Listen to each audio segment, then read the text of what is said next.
Hello, good morning. This is Armando Castro Jr. I-share ko lang yung sabi ng Panginoon sa John chapter 10 verse 10 na the thief come to steal, destroy, and kill. And then yung kasunod nun is sabi doon na I have come to give you life and have it more abundantly.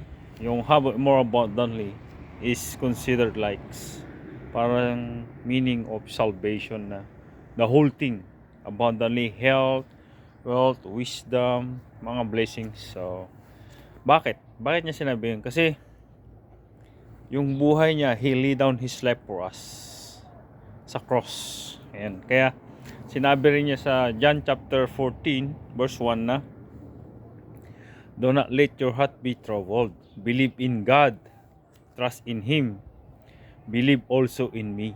Yan. Yun po yung sinabi niya na maniwala tayo sa Panginoon Jesus. Yan. Salita niya yun na pinangako niya na I have come to give you life and have it more abundantly. So that's the word of our Lord Jesus Christ. And fulfilling you. So, thank you. Bye. See you in heaven.